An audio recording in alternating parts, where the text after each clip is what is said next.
Aloha and welcome to Making Love Visible. My name is June Dillinger and I'm your host today. I chose the name for this program, Making Love Visible, because it's another way of being aloha. And I kind of liked it because it's a little bit edgy and it makes people think, ooh, making love, that sounds like zesty and fun. And in actuality, making love visible is zesty and fun. And today I have a very, very special guest who makes love visible for people in a very unique and different way. I'd like to introduce to you my very good friend, Joy Alboro. Joy, oh my gosh, welcome. I'm so glad you're here with me. Thank you for inviting me here. I feel so honored. Thank you. I could almost be speechless in how to introduce her. She and I happen to know each other through Unity Church of Hawaii for having done some work with one of the congregants several years ago. And I always liked her. Like I said to myself, she's got a beautiful energy. She's a giver. One of these days we'll connect and our paths would cross and we would say, oh yeah, let's get together. Let's get together. And so we started hanging out, and this spring, earlier in the year, I saw her at a book conference. And she said, June, I've just completed my book. I don't know if you can see it here. It's called Stop Shaming Yourself. Stop Shaming Yourself. And I could only begin to imagine what it was about. I knew, though, that it was self-help because it had an ing, it had an action in it. So I want to just say that, just for the audience's sake, the reason why I've invited Joy to be on the show is because of what she gives. And when she asked me to critique a speech that she gave for the Forgiveness Project, I got to a certain point and I told her, I said, Joy, I can't tell you. You can say so, well, and all the crutch words as many times as you like. The content of her speech was so riveting that I had to stop watching. I just had to stop watching. And then a couple days later, she's like, well, did you watch the rest? I'm like, no. And she said, why not? I actually made the audience laugh. So I'm going to give that as an intro to my girlfriend, Joy. So, and then we're going to take a little pause and we're going to draw a heart card to give us some direction. Sure. I just want to know about why you decided to write this book, Stop Shaming Yourself, to get started. Okay, the reason why I wrote this book is because I want to be a messenger for hope.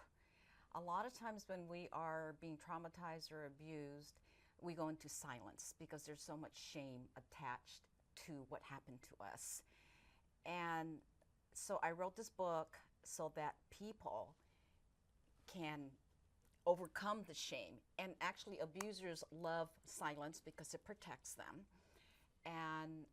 And a lot of times it's not even our shame. It's not even our shame at all. It's the abuser's shame. So this was the hardest, biggest, scariest thing I've ever done in my life, is to totally tell my story, be vulnerable, so that other people can do the same and share. And whatever way, we all have certain levels and ways that we want to deal with what happened to us. But basically, it's stepping out of your shame. And when you step out of being shameful of what happened to you, then you begin to investigate and you begin to open your heart into healing. And so this book, there's 21 chapters, and each chapter has 10 ways and ideas on, or suggestions and tools that you can use. You can kind of pick and choose what you want. It's basically a workbook. And I really enjoyed putting it together because everything that I learned over the decades is in this book. And I wanted to share the tools with people so that they can feel hopeful. So I have a copy of her book, and I've gifted it on down the line. And she said, well, did you read it? And I went, oh, Joy, I can't. After I heard the first half of your speech, and she actually said there's some people that can't read this book at night. So I just want to share that, because shame is a real thing, and we all have different experiences around shame, and the abuse that comes with it, and what you have siblings, right? There's 8 of us. Well, there was 8, and 4 have passed. And how did they know that you wrote this book, or what came up for you with your feelings about writing it? Because were they involved, or did they have experiences of all of this as well? Well, when I first told them that I was writing a book, and the first thing they said was, "You're not writing about what happened to us." And it's like, yes. And they said, "Well, it's so ashamed what happened to us." And I said, "This is the reason why I'm writing this book, is because it's not our shame. You know, we were badly abused by both our parents, and we live with that shame, you know, for decades. And it really affected our lives. And until you get over the shame and work with the tools like forgiveness and letting go and self-care and loving yourself, you're going to still just be stuck in this energy of shame. And when you live in shame, you know, it affects your physical health. And I truly believe that my siblings, 2 died from cancer, 1 died from a sudden heart attack, and I just have a sibling that just recently passed last week. I truly believe that they all died from a broken heart.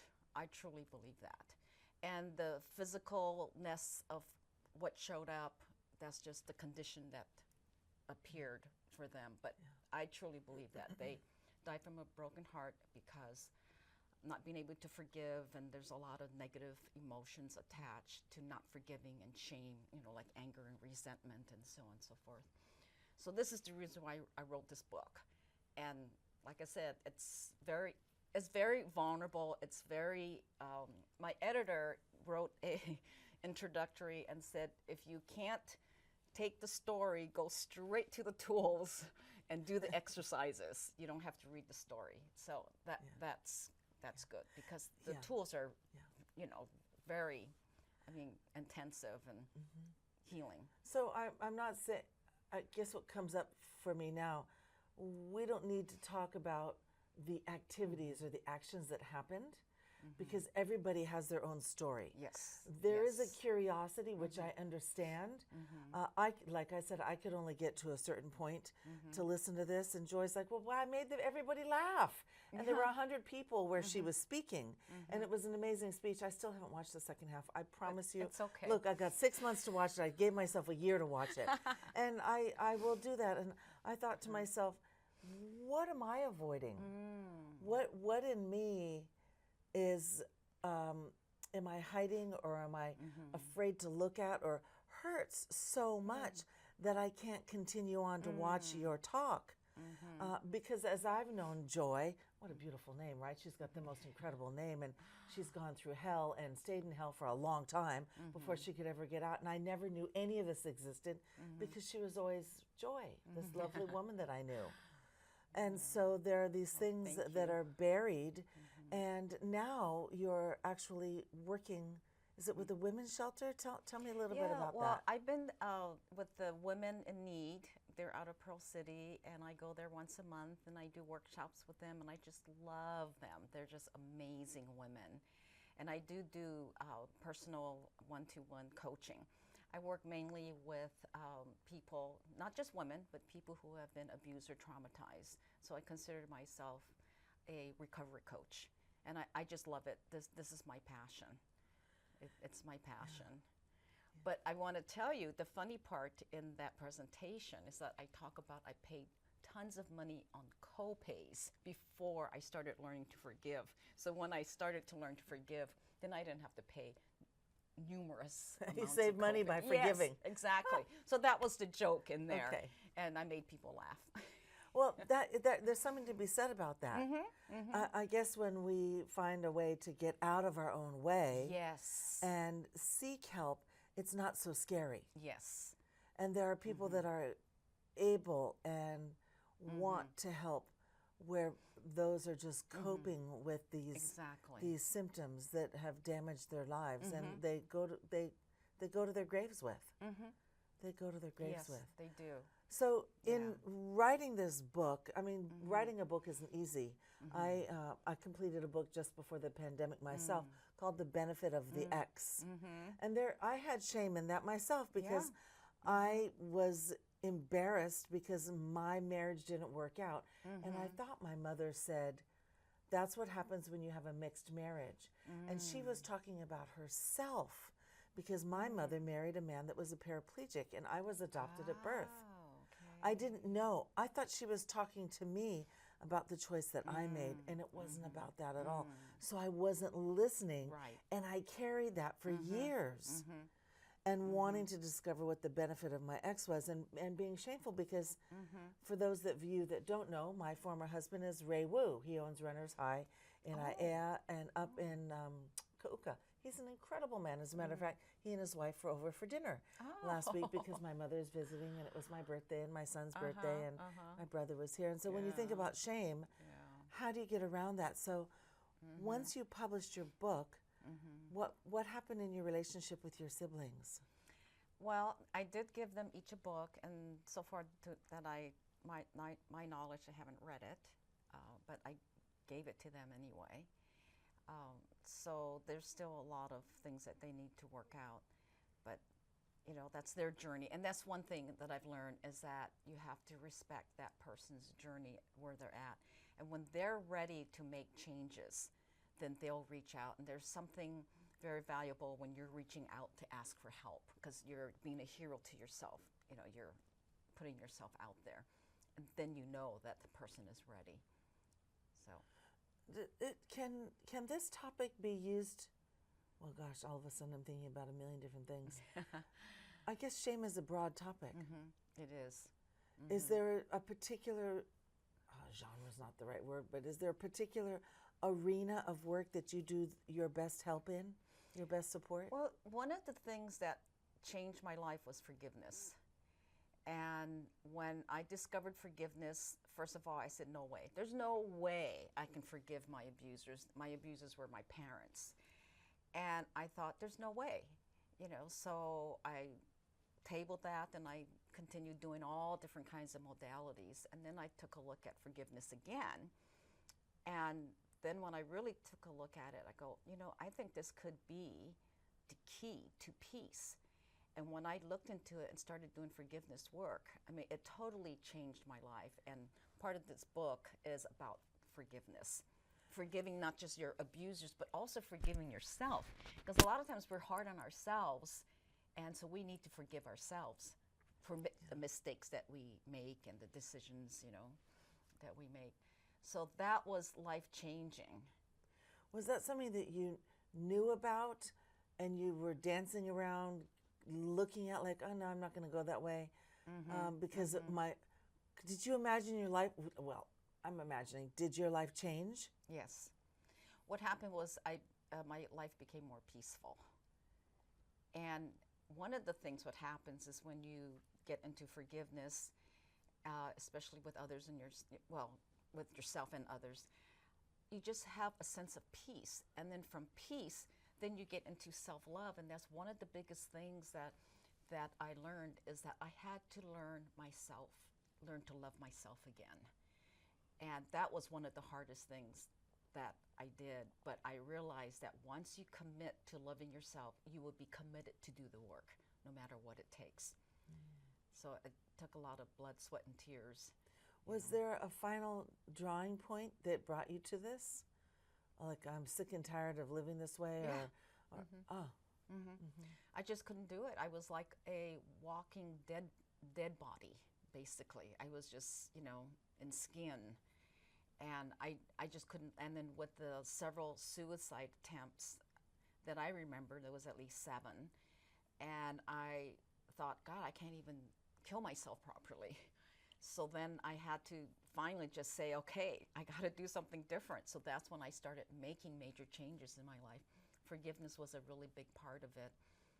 And just learning to love myself. Because when you're committed to loving yourself, then you will be committed to making positive changes. And I can find those tools in here. Yes. So this book could be useful for all kinds of different reasons. There's over 200 tools in there. Things that I learned, I developed, or I found out, and I gave credit to wherever I found. But this is, I mean, it's like people go, wow, did you really write this book? It's like, yeah. I guess when you've spent so many years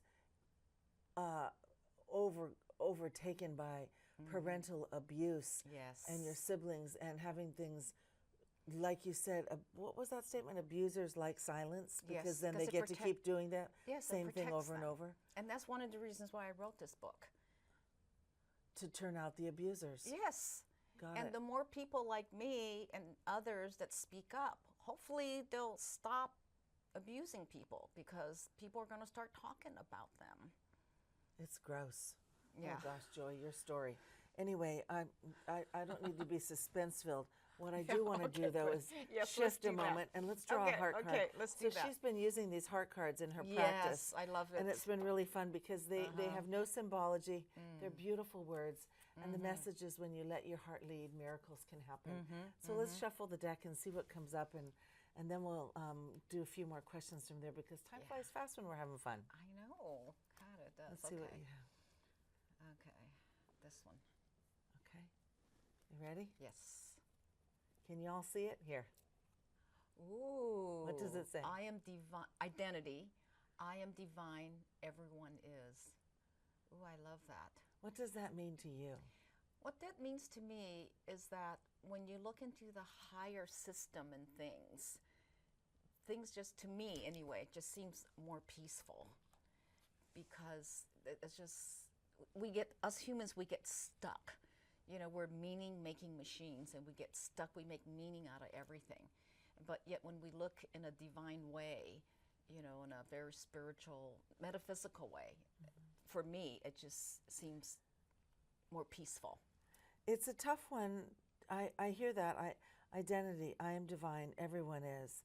And in the topic of shame, I would have to ask myself, what would be? I mean, I know that everything is leading us to love. Everything is showing us the way to love. And when we are able to look at that, there is a path. Whether your parents were abusers or not, or whatever they did, I can only imagine seeing the divinity in them. People just don't know what they're doing, and have to be exposed for the abuse that they're creating, because it's damaging. And so I am divine. Identity, it's a big deal, and that's what some people identify by, is what they do to others. And whatever feeds them or fuels them to that space, and exposing that gives them, I would imagine, the ability to expand their own lives in ways we could never imagine, and save ourselves. It was hard for me to even think about interviewing Joy, because I thought, oh gosh, this is, but it's not. It's actually, I wanted to say it's a downer, and it's really an upper. Yeah. Because this is the good news. Yeah. You are the good news, Joy. Yeah, because it's hopeful, and that's the reason why I do what I do, and that's the reason why I did this, is because I want to be a messenger for hope. It's big. Because basically what happened to myself and to my siblings, we would not be alive today. We would not survive such horrific events and, abuse and trauma. So just the fact that I'm alive and breathing and well and I'm happy, I want to tell my story. And that was right here on the island of Oahu. Yes. This is in our own backyard. Yes. This is not on a neighbor island. This is not in California. This is not in Texas.